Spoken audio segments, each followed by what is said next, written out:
이번 시간은 쑥종대왕과 이름 없는 도인 갈처사입니다. 줄처는 육관도사의 터에서 발제를 했습니다. 조선시대 쑥종대왕은 순행을 좋아하는 임금이었다. 궁 안에서 국사를 돌보기보다 도성은 물론 전국 방방곡곡을 은밀히 돌아다니길 즐겨했다. 백성들의 살림살이를 직접 살펴 민심을 파악하는데 역대 조선의 왕 중에서는 으뜸이었던 분이 바로 숙종 임금인 것이다. 구씨 성을 가진 유능한 호위병 한 사람만을 늘 가까이 두고 다녔는데 이 사람의 호위 솜씨가 일당백이라 몸이 날래기는 표범과 같고 힘은 항우 장사와 같았다. 숙종은 늘 민간복으로 깨끗이 차려입고 지팡이를 짚고 다녔다. 어느 날 삼척에 도착하여 자기와 생년일시가 똑같은 사람을 만나게 되었다.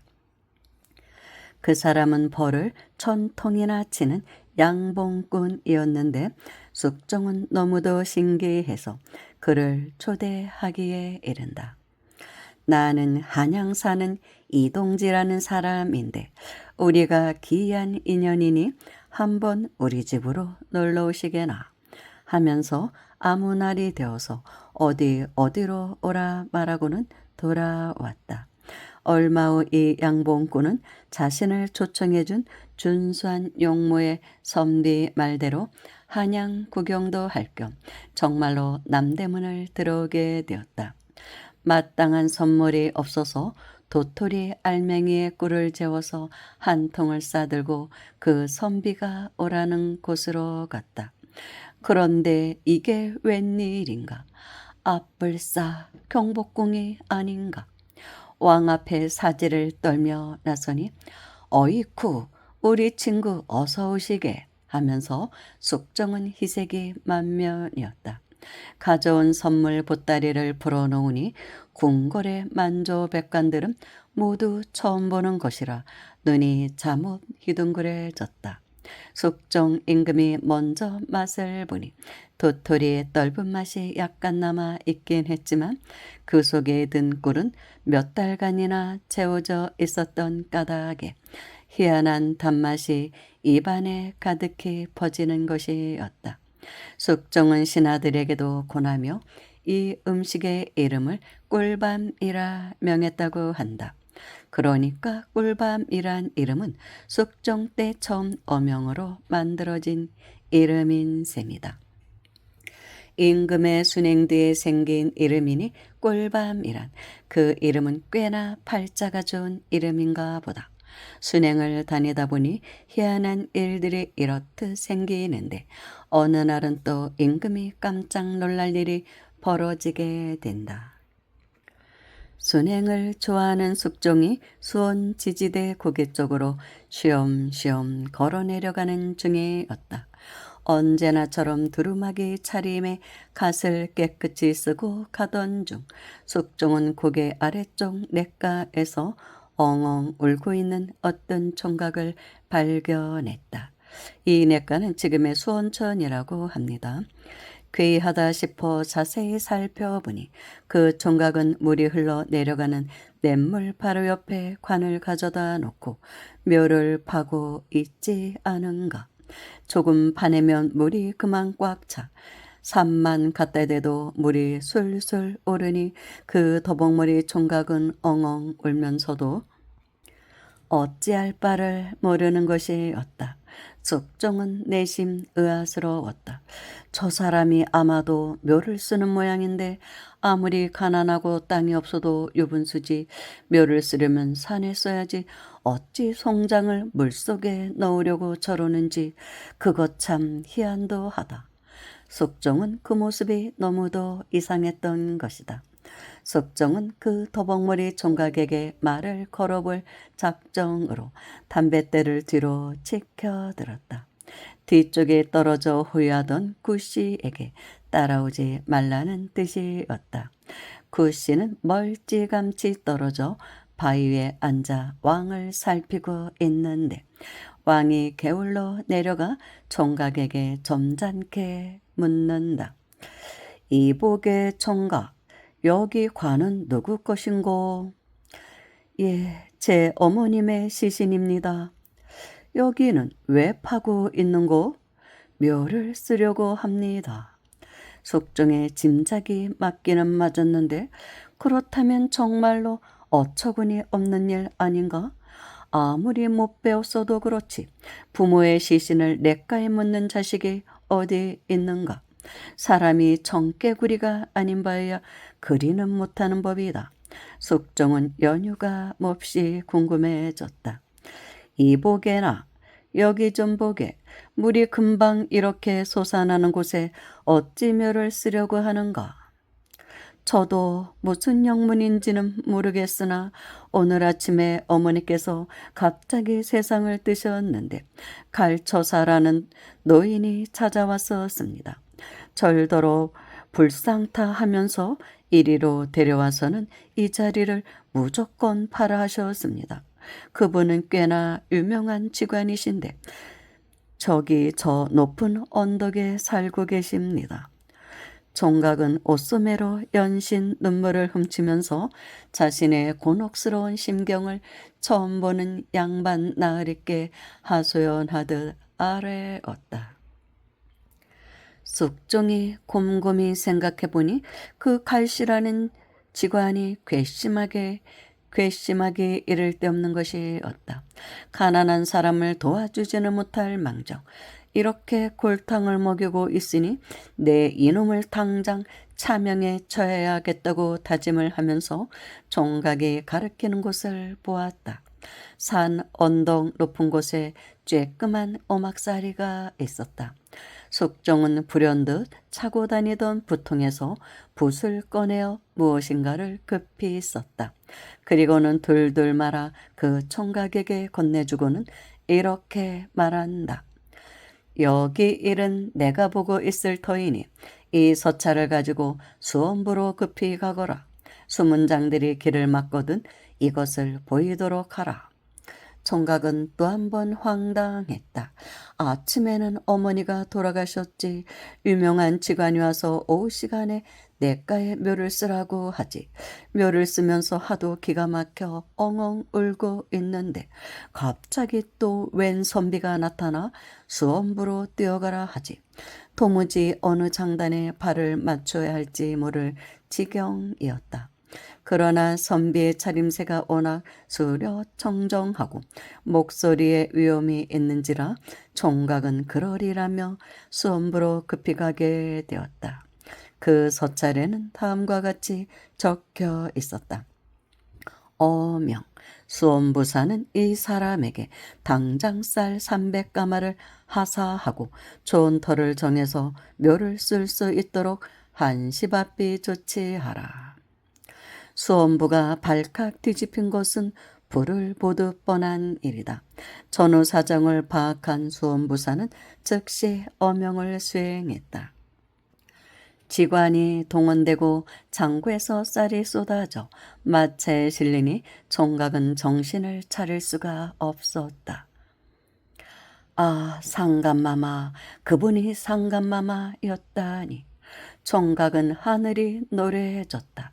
다리가 사시나무 떨리듯 하고 냇가에서 자기 어머니의 관을 지키고 있는 임금을 생각하니 황송하옵기가 말할 수 없다. 해는 저물어 가는데 임금님은 얼마나 측은한 마음으로 거기서 계실까. 총각은 기쁨보다도 두려움과 놀라움과 안타까움만이 더욱 앞설 뿐이었다. 한편 숙종은 총각이 떠나자 구씨를 불러 관을 지키게 한 다음 단단히 벼르고서는 산마루를 향해 올라갔다. 방도 한 칸밖에 없는 찌그러지는 초막 앞에 이르자 숙종은 점잖게 소리를 낸다. 이리 오너라. 이리 오너라. 잠시 뒤 안에서 말소리가 들려왔다. 개 뉘시오. 방문을 열며 찾아온 손님을 시큰둥하게 바라보는 주인은 영락없이 꼬질꼬질한 촌노인네다. 콧구멍만한 방이라 들어갈 자리도 없다. 숙종은 그대로 문 밖에 서서 묻는다. 나는 한양 사는 이동지인데 그대가 갈처사 맞소? 그렇소. 내가 갈시이오만 무슨 연유로 나를 찾소? 그대가 저 밑에 묘를 쓰라 했소. 즉 관이 보이는 냇가를 가리키면서 그렇소. 아니 저기 저렇게 물이 퐁퐁 솟아나오는 곳에 어떻게 묘를 쓰라 했소? 듣자니 당신이 지리를 좀 한다던데 그런 엉터리로 어찌 가난한 사람을 울리고 골탕을 먹이는 것이오. 숙종의 감정은 어느새 격해져서 목소리가 커졌다. 갈씨 또한 촌노인네지만 성질이 박박한 구석에 있어서 낯선 손님이 찾아와 다짜고짜 목소리를 높이니 그러서도 마음이 편치 않았다. 아니 선비란 양반이 개코도 모르면서 참견이야. 당신이 저 밑에 땅이 얼마나 좋은 명당터인 줄 알기나 해. 버럭 소리를 내지른다. 숙종은 기가 막혔다. 이놈이 감히 왕에게 소리를 질러 어디 잠시 뒤에 두고 보자 하면서 이유를 재차 묻는다. 저기가 어떻게 명당이란 말이오? 소리가 커지자 구씨가 급히 일어서서 가까이 온다. 숙종은 괜찮다고 손짓을 한다. 이 양반아, 저기는 시체가 들어가기 전에 이미 쌀 300가마를 받고 명당으로 들어가는 땅이야. 시체가 들어가기도 전에 팔복을 받는 자리인데 물이 있으면 어떻고 불이 있으면 어떠냐. 개코도 모르면서 잠자코나 있으시오. 숙종의 얼굴은 그만 새파랗게 질려버렸다. 조금 전에 자기 손으로 소차를 써주지 않았던가. 시체는 들어가지도 않고 받기는 먼저 받으니 자기가 조치한 그대로 아닌가. 속일 수 없는 사실이었다. 숙종은 얼마나 놀랬던지 방금 전까지만 해도 서슬이 벌었던 얼굴의 기색이 콱 죽어버린다. 그래도 짐짓 태어난 척하며 말을 건네는데 자신도 모르게 목소리가 현저히 공손해진다. 영감님이 그렇게 잘 알면 어찌하여 저 아래 고래등 같은 귀하집들이 천지로 많은데 개서 호의호식하며 살지 않고 이런 데서 사십니까? 산 꼭대기 단칸방에 손님이 와도 들어갈 자리가 없는 이런 곳에 거처하는 이유는 도대체 무엇이오? 이 양반이 또 아무것도 모르는 이야기를 떠드네. 무슨 말인지요? 숙종은 아예 벌써부터 주눅이 든다. 저 밑에 있는 저놈들은 말이요. 도둑질해가지고 암만 고래등 같은 기와집을 가져봐야 아무 소용없어. 여기는 바로 임금이 찾아올 자리요. 그러니 이런 좋은 터가 또 어디 있겠나. 수원부 안에서 아무리 떵떵거리고 호의호식해도 임금이 찾아오는 그런 집은 없지. 여기는 비록 보잘것없이 누추한 집이지만 나라의 임금님이 찾아오는 명당터란 말일세. 숙종은 그만 정신을 잃을 지경이다. 이런 신통한 사람을 만나고 있는 자기 스스로가 꿈속을 헤매거나 있지 않은지 꼬집어 보기도 한다. 그러면서도 마지막으로 한 번 더 물어보고 싶은 충동을 억제하지 못한다. 그렇다면 왕이 언제 찾아옵니까? 꽤나 귀찮게 물어오시네. 잠시 기다려보. 내가 재작년에 이 집을 지을 때에 딸 받아 놓은 것이 있는데 가만히 어디에 있더라 하면서 옛날 보자기를 풀어서는 날 잡아놓은 종이를 찾아 먼지를 털어내어 보고는 그만 태경실색한다. 그 자리에서 일어서더니 밖에 나와 큰 절을 올리는 것이다. 상감마마 소인이 죽을 죄를 지었나이다. 종이에 적힌 시간이 바로 이 시간이었던 것이다. 이복의 갈처사 괜찮소이다. 대신 그 누구에게도 결코 말하지 마시오 하면서 나를 위해서 내가 죽은 뒤에 묻힐 자리 하나 잡아주지 않겠어. 다정한 목소리로 신우지지를 부탁하니 어느 분의 분부라고 거역하랴. 잡아드리지요. 대왕님은 덕이 높으신데 제가 신하로서 자리 잡아드리는 것을 무한한 영광으로 알겠나이다. 내일 모레 제가 한양으로 올라가겠습니다. 하고 약속을 하는 것이었다. 이틀 뒤에 갈처사는 정말로 올라왔다. 그리고는 명당을 잡았는데 그곳이 바로 지금 서울의 서북쪽 고양시의 서오릉에 있는 명릉자리다. 숙종대왕은 갈처사에게 3,000냥을 하사했다. 그러나 갈처사는 30냥만을 받으면서 나머지는 대왕의 이름으로 좋게 쓸 일이 있을 것이라며 총총히 물러나간다. 갈처사가 막 궁성을 나서려는데 병사들이 가로막으며 어디론가 데려갔다. 장희빈의 처소였다. 궁녀를 통해 소문을 전해들은 장희빈이 부른 것이다. 희빈 장씨는 1만 냥을 주겠다며 자신의 자리를 잡아달라고 제안한다. 갈처사가 어떤 도인이던가 희빈을 모를 리가 없다. 악녀가 명당에 들어갈 수는 없지. 갈처사는 그리 생각하면서 이틀 뒤에 사람을 보내라고 대답한다. 그리고는 그 길로 종적을 감추었다. 군대가 파견되어 온통 다 뒤져도 갈처사는 간 곳 모르게 사라져 버린 것이다. 장희빈이 부르지만 않았어도 임금의 이름으로 쓴다던 3,000냥의 용도를 알 수 있었을 텐데 후세 사람들은 궁금하기만 하다. 숙종이 어느 날 파주의 보광사 근처의 냇가에서 빨래를 하고 있는 산골 처녀가 마음에 들어 궁중으로 불러들였다. 자태가 곱고 순박했는지라 총애를 했는데 사서에는 그녀를 일러 죄무술이라 한다.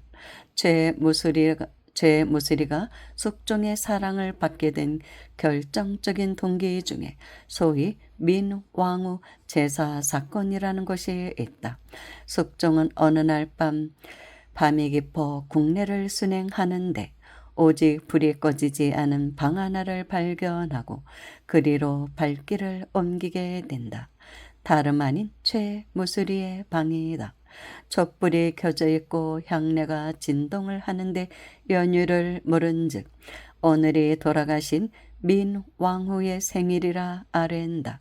그렇지 않아도 민왕후의 죽음을 안타깝게 여기고 있던 숙종은 죄무수리의 마음 쓰는 것이 가상하여 이후 더욱 어여삐 여기고 가까이 두었다.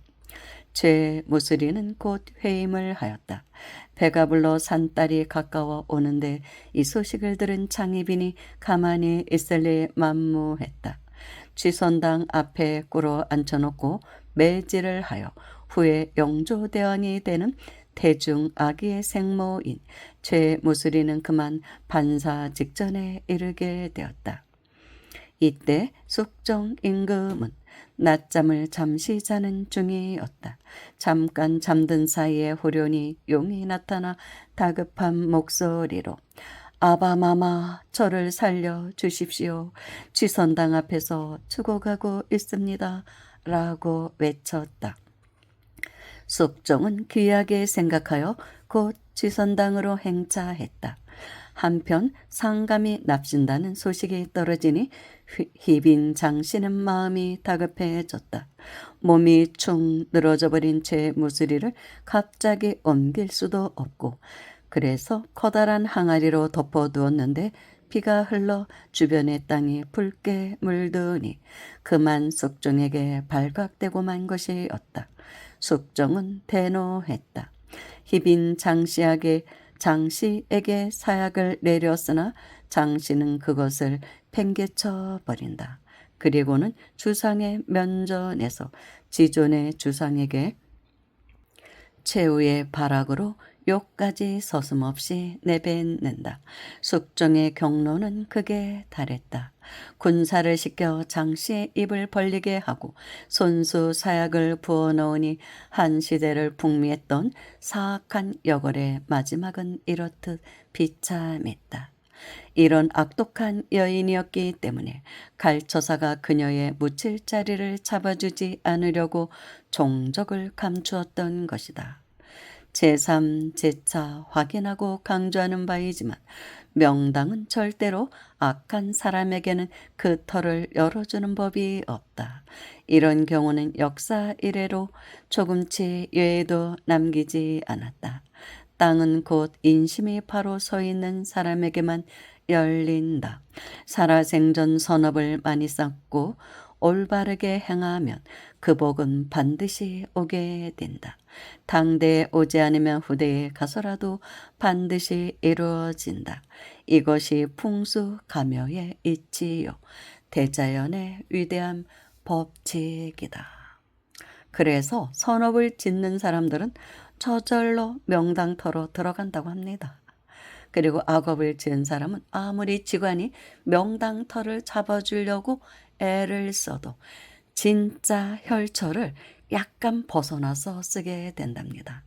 뭐 그런 말이 있습니다. 그리고 설령 어찌어찌 명당에 들어가도 그 악한 기운에 의해서 그 땅이 명당으로서의 기운을 잃어버리게 된다고 합니다. 뭐 그런 이야기가 전해지고 있습니다. 참 숙종대왕이 창희빈만 아니었으면 참 괜찮은 왕인데 장희빈 때문에 아무리 생각해도 높은 점수는 주기는 좀 그렇네요. 이 양반이 좀 뭐 역마살이 있었나 전국을 돌아다니고 뭐 재미도 있었을 것 같습니다. 그렇게 뭐 순행을 하면 재밌죠. 왕궁에서 태어나서 맨날 왕궁 속에 갇혀 살면 얼마나 답답하겠습니까? 여기저기 여행 다니는 맛도 즐기셨던 참 그런 호남아였나 봅니다. 이번 시간은 여기서 마칩니다. 감사합니다.